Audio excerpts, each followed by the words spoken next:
Awesome. Yeah, them. Get my outline here on my computer. Alright, now it's party.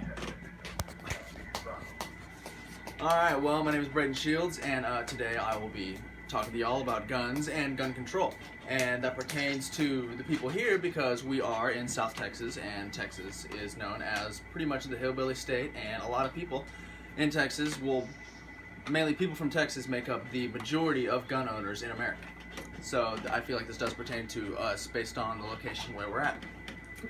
Well, there are three main types of guns. You have your handgun, your rifle, and your shotgun. Rifles and shotguns are both classified as long guns, mainly used for hunting and other sporting purposes. Handguns can also be used for sporting purposes. And the firing types, there is semi-automatic, where you have one shot per trigger pull, which automatically loads the round into the chamber for the next trigger pull. And then you have fully automatic, and that is where you hold down the trigger and it will fire off a number of rounds based on the duration of the trigger pull. And people have different reasons for owning guns. Self-defense protection makes up 67% of the reasons why people have guns. Target shooting or sport shooting is 66% of the reasons that people have guns.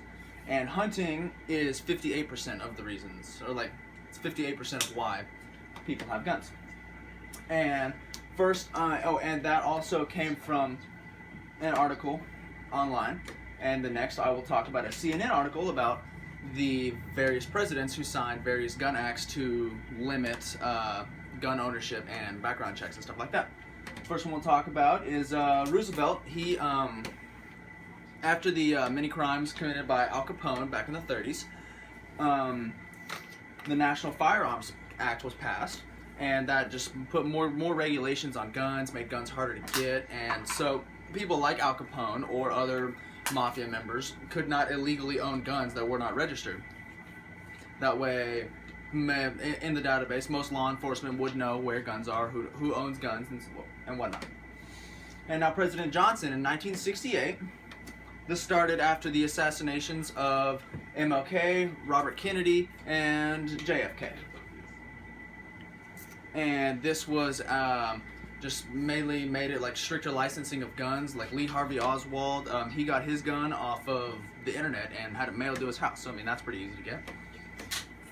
And the next one we will talk about is President Reagan. In 1986, he signed the Firearm Owners Protection Act. And what that did was ban future sale of fully automatic weapons or possession of fully automatic weapons from that time going forward. And also with that, it made gun owners free to pass through states without having to go through a checkpoint or a background check. So if you're a legal gun owner, you can travel from state to state with that gun.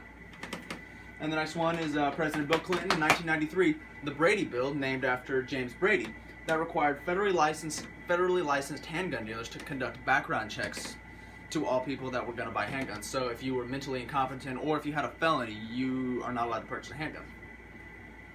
And another one by Bill Clinton was in 1994. It's an assault weapons ban, and that one was also signed by ex-presidents Ford and Carter, and that banned the manufacturing, sale, and possessions of certain combat-style weapons. And that all this also pertains to students today because recently the Open Carry Act was passed, and in years to come, concealed handgun license owners, or people that have their concealed handgun license, will be able to carry their weapon onto campus if the campus allows it.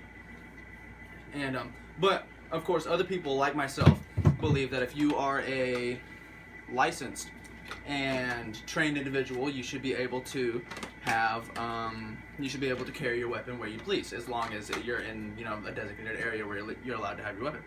But like Chris Kyle's wife, Taya Kyle, she believes that when her husband was killed, and this is also off of another article off of CNN, she believes that when her husband was killed, she didn't blame the gun. She blamed the person who was a drug user and had post-traumatic stress syndrome for the murder of Chris Kyle and his assistant. And a lot of people will blame the guns for all that stuff, but like people like myself and Taya Kyle both think that was the person or the gun salesman who was at fault because they allowed the person who was mentally incompetent or that person who was a drug user to have the gun and have access to that. So yes, thank you for your time, and I hope you were well informed after this.